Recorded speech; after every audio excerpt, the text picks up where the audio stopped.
Hey guys, how you all doing today? My name is Franchise Fanatic, and welcome back to the channel. And today what I have for you guys is another review. Today we are tackling, finally, Cartoon Network, you did it right, man. We are reviewing Ninjago, Season 11, Secrets of the Forbidden Spinjitzu, Episode 1, Wasted True Potential, and Episode 2, Questing for Quests, which I hate that title, but it is what it is. So, yeah, if you saw my other video, today is the official day when Ninjago Season 11 is airing on Cartoon Network in the U.S., which is pretty friggin' awesome, considering that we just got March of the Oni a few months ago. So that, again, it's really cool that Cartoon Network is doing that, and they're not waiting till like next year or something to do it, so that's cool. And again, it's 11-minute episodes, and there's 2 every week, Saturday 12:30 to 1. So, and there's 30 episodes total. So all in all, we are technically getting more content, I suppose, but it's a little bit different. But anyway, it's kind of hard to discuss these because this is a spoiler review in a way. So if you have not seen the episodes, do not go ahead and watch this review, or at least if you don't care, skip it around. I'm not giving too much plot devices because there's really nothing to give away. It's the first 2 episodes, and that is exactly that. It's the first 2 episodes. So for everyone on the internet that was losing their mind and complaining that the show was going to go downhill, it's going to get really jokey, really kiddie. It's not going to be for all ages anymore. It's not going to be serious or anything. I'll admit, I actually had that kind of worry or nervousness as well going into this, because I'm like, ooh, is it going to be the Ninjago that we recognize, or is it going to be crud? You know what I mean? I don't really know. It's going to be Bantha Poodoo. Turns out, I did watch the first 2 episodes, and they are phenomenal. Now, that being said, let's talk about the plot first, alright? This is a few months after March of the Oni, so the ninja have basically just, there's no one to fight, right? There's no crime in the city, there's no big bad guy, there's nothing happening, really. And I know they're all adults now, young adults, because they have jobs and driving and all that, and one of them got married, essentially. So, they're adults, but they're like, how do we... what do we do when there's no crime? So they sit around, they get in the hot tub. Cole has a little drinking thing from, like, SpongeBob, He was number 1, that kind of thing. And he just sips it. Is it 2 drinks here? I don't know what it's called. The head drink thing. And then, they're basically all getting lazy and they're getting flabby, all that kind of thing. Because we've run into this situation before, right? Season 1, Season 3. There's been a few seasons and a few occasions when, sure, in Season 4 they got jobs, which, I don't know why the hell they didn't get a job this time. But essentially, what they did is they're just lazy, right? Because there's no one to fight. They're like, well, what are we going to do? There's nothing to do. And Master Wu gets on the scene and he gets all mad. He's like, you're all flabby. You're not using your time wisely. That kind of thing, He's basically saying that you guys are lazy and stupid, and because there's nothing to do, you guys are just, you're out of touch. You're not ninja anymore. You're just, adults. And that is essentially the plot of Wasted True Potential, the first episode. Really, it's just, they don't have anything to do, and they're sitting around, and that's it. The episode does end with a really cool fight scene between Master Wu and the ninja. That's one thing that I'll get on in a second here, the fight scenes and the action scenes and the choreography of that, even though it's animated. That's the first episode. It was a very good episode in terms of plot. Nothing really special here, but again, we've seen that before, so it's not kiddie or dumb. You're not going to have a huge epic fight, this epic thing in the first episode. You need to build the plot and the story and all that. Second episode, Questing for Quests. Essentially, Master Wu says, you guys need to bulk up. You guys need to become ninja again. You guys need to essentially find something to do. I'm meditating. Don't bother me. Go do something. So Lloyd and the ninja, they go out to the police commissioner, and who's still painting, by the way, and they're asking him, hey, what can we do? Is there any crime? And he's like, oh, there's nothing to do here either. So essentially, the episode, people could call this the first 2 episodes a filler episodes, and technically they are, because there's no huge plot device or huge action scene or a death or anything like that. It really is just, again, we don't have anything to do. Can we help? And the commissioner says, no, you can't. So essentially, it's 11 minutes of them just going around asking for help. What can we do? And that's essentially it. They just get beat up, they do filing work, and they get paper cuts all over themselves, and they get home and they're like, let's never talk about that again. They're all like really, they're pissed that they didn't find anything, but also they're like, don't tell Master Wu, he's going to get real mad. And then, of course, you see Gale Gossip on the TV. They turn on the TV, and you see Clutch fudging Powers, man. Oh my god, he's in the 2nd episode already. freaking awesome. Clutch Powers right there. Sadly, it is not the voice actor from the Clutch Powers film. If you did not see Clutch Powers, The Adventures of Clutch Powers, go watch that movie. It's amazing for all ages, and if you haven't seen my review of that, go check it out. It's on the channel as well. But yeah, Clutch Powers is in this, and it's so amazing. It's awesome. So again, the plot for these episodes are essentially very, very weak because they have to be. You have to build character. You have to do certain things. You have to...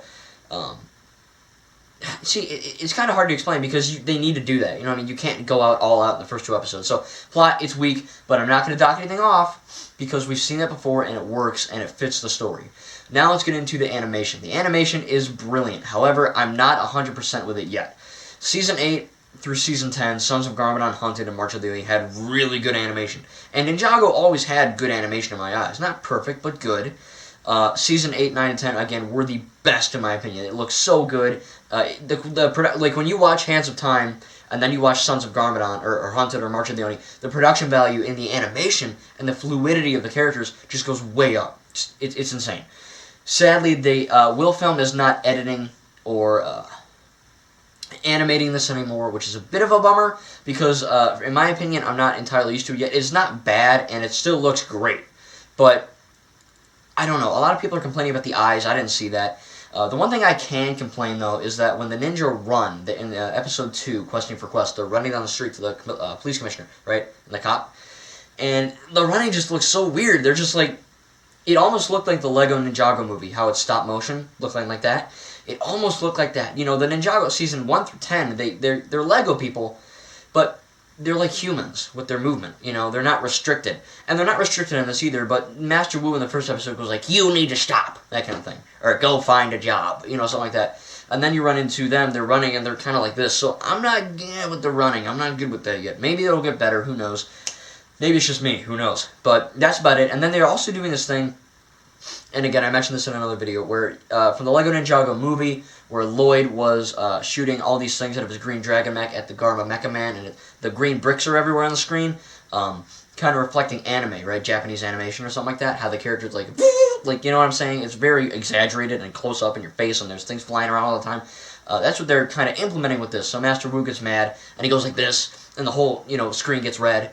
Or certain fight scenes, like someone will do like a leap kick, and it'll, you know, be, the whole screen will be orange.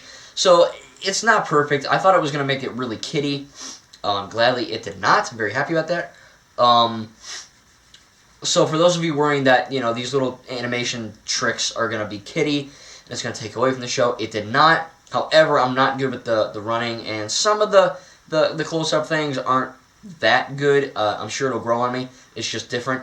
You know, just like the Lego Ninjago movie is different. I love it because it's different. You know, some people can't adjust to something that's different, and that's not a reason to hate it. And I can think of movies where people hate movies for dumb reasons because they can't change, right? Lego Ninjago movie, Jurassic World 2, Last Jedi, Cars 2, whatever it is. I can go on and on. Again, I'm not going to get into that now, but that's what I'm saying. It's different, but it doesn't mean it's bad. So if you are worried about it, go watch it. I don't think it's kiddie. I think it's still all ages. Again, it might seem a little dumber at first because of the plot, how they're, you know, not really finding anything to do, but it's fine. You know what I mean? It really is. So the plot's pretty fine. The animation's good. It's still great, but it's just there's a few things with like this or running that looks a little strange. Maybe they'll fix it. Again, it's not Will Film. Don't get me wrong. They're not like the Lego Ninjago movie. They're freaking human-y, you know, like appendages and all that. But it just looks a little bit different. So other than that, I think it's fine. Voice acting, everyone from the original Ninjago show is back. That didn't change anything. Of course, the new characters are going to be, of course, new characters. But yeah, so we get a little bit of tease of Asphyra, the fire snake or whatever, fire snake. And we get a little glimpse of a vision from Zane in the very beginning of episode 1. He gets a vision of the Ice Emperor and fire snakes and all that. So that kind of goes into that, but we don't really have any sort of, you know, bad guy yet, and that's the whole part. They literally have nothing to do. They're searching for bad guys. They have nothing to do because no one can give them anything. Even when they ask for help or for jobs, there's nothing to do. So when they turn on that TV and Gail Gossip interviews Clutch, and he's like, yeah, there's a tomb here. I'm not going in it. And Gail's like, well, not your job. And he's like, yeah, but I'm not going in it. So then the ninja are like, we could do that. So that's where episode 3 is going to start, with them going to like Egypt, or not Egypt, some kind of desert area with a huge pyramid that Clutch Powers will not go into. Now I'm assuming Clutch is going to get into it because of the trailer, but we'll have to see what happens with episode 3. Now these are leaking on YouTube, so I'm going to still watch it the best I can on TV.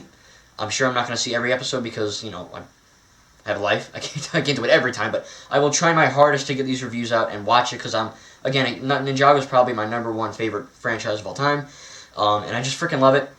So again, for those of you really worried about the animation or the jokes, it's not. It's fine. They've done stuff like this before where they have nothing to do, and it's a little bit of a jokey, lighthearted episode, and that's fine. Guys, they can't have 30 episodes of cracking jokes, you know what I'm saying? And if it is, then maybe Ninjago has gone downhill. But I'm going to watch it. I'm going to keep watching it. I'm going to keep supporting it. And yeah, I mean, I was nervous for episode 1 and 2, and I loved it. It was so much fun. Pretty cool action scenes. Again, there's a scene where Wu fights the ninja, and the choreography is just amazing with these action scenes. Like, he hits Nia, and Nia hits her, you know, side on a wall, but you actually see it, and the screen shakes a little bit. So it's kind of like Hands of Time and the newer stuff, which is really cool. I like how they're not going down more, they're going up more, which is great. Because Ninjago, yeah, it's kid-friendly, but it's never meant just for kids. It's meant for everyone. So I'm glad that they know that the action scenes, they have to be kinetic, you know what I mean? So I give them a lot of credit for that. But yeah, they do mention Garmadon in episode 1, I believe, which is pretty cool. You know, we don't see him yet, but I'm assuming he's going to be in it, because they're not just going to give up on, you know, such a big villain from season 8 through 10.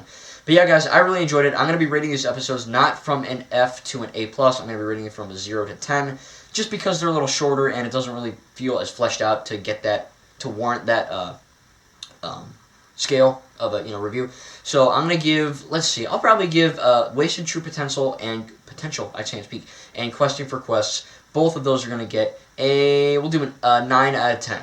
There's just a few things wrong with the animation, and sometimes the whole in-your-face style of animation is a little strange. I'm probably going to get used to it, but right now, that's my negative. I love these episodes. They got great humor. The whole chicken thing, by the way, if you're worried about the chicken, don't be. They add some really cool lore to that, so it's not just a one-off joke for kids. It fits in with the lore, so don't worry about that. Again, guys, hope you enjoyed this. This did have some spoilers in it, but there wasn't that much to spoil because it's the first 2, and there's really not much going on. But anyway, guys, I am so excited that Ninjago is finally back on the air. We still don't have a Ninjago Season 9 DVD announcement, and I'm very freaking mad about that, Cartoon Network. Get your stuff together, your SHIT together, and please release the DVD for God's sake. And I will be doing an unboxing of that when it happens. If it happens, it better friggin' happen. Anyway, guys, I'm excited to keep watching Ninjago. Hope you enjoyed this review. Thank you, guys, and make sure to comment down below what you thought about episode 1 and 2, Wasted True Potential, and Questing for Quests. Thank you, guys, and we'll see you in the next video.